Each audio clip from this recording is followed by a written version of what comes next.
My name is Carl Dizon, and I'll be talking about the effects of climate change on the geographic distributions of Ixodes pacificus and Borrelia burgdorferi in the Pacific Northwest. Lyme disease is the most common vector-borne disease in the United States, Canada, and Europe, affecting hundreds of thousands of people every year.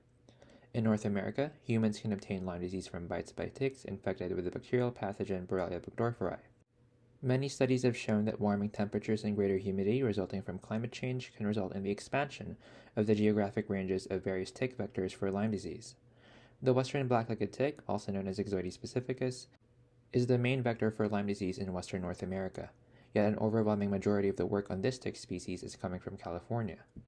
Building off of that, we sought to develop species distribution models to predict current and mid-century suitable habitats for Ixodes pacificus in the Pacific Northwest.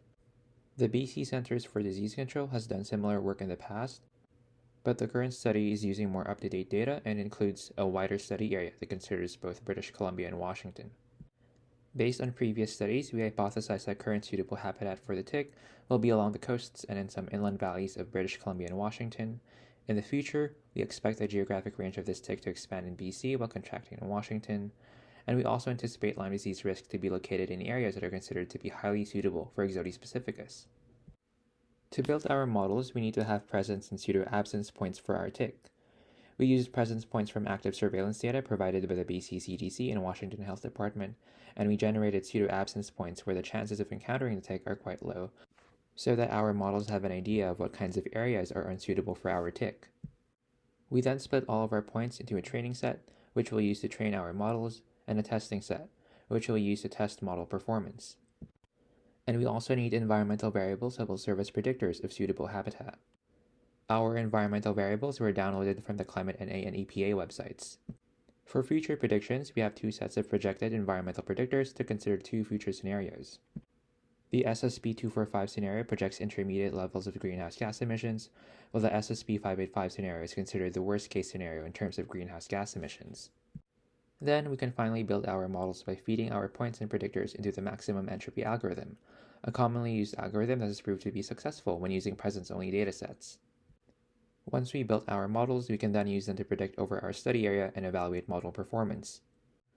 For our results, our two best models use the number of frost-free days during the winter, minimum temperature during the fall, ecoregion, and either climate moisture index during the summer, or climate moisture deficit during the summer as environmental predictors. We'll see that high habitat suitability for both models are situated along the coastal regions of BC and Washington for the current time period.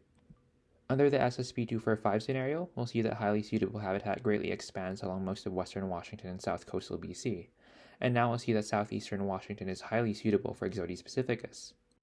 The SSP-585 scenario projects an even greater area of suitability. We'll see that some parts of the Columbia River are now highly suitable, and some new regions of suitability are popping up here in the northern interior portions of BC. If we overlay passive surveillance data on Lyme disease, we'll see that most of these reports are also within areas considered to be highly suitable for Ixodes pacificus. All in all, current suitable habitats for Ixodes pacificus mostly occur along coastal BC and Washington, and these areas are only predicted to expand in the future. However, predictions come with some uncertainty. For instance, most of our points come from the coasts, and we're basically trying to predict in areas like Haida Gwaii in northern BC, where we didn't really have any presence points. There's also built-in uncertainty for future predictions since we're using projected environmental variables. Last but not least, it should be emphasized that Ixodes pacificus distribution maps should not be used as Lyme disease risk maps. Despite Ixodes pacificus being the main vector of Lyme disease in western North America, Borrelia burgdorferi infections among Ixodes pacificus ticks are relatively uncommon. That being said, we hope that future studies incorporate host species and presence points for Borrelia burgdorferi to really understand the state of Lyme disease under such large spatial scales. We also hope that future studies try to use different modeling methods and measure uncertainty to really improve model quality. Our work here is one of the first to really predict the geographic distribution of Ixodes pacificus in this part of North America, and it can greatly contribute to existing knowledge on Lyme disease epidemiology. I'd like to thank Dr. Susan Cork and Dr. Isabel Coinier for their guidance and support throughout the project.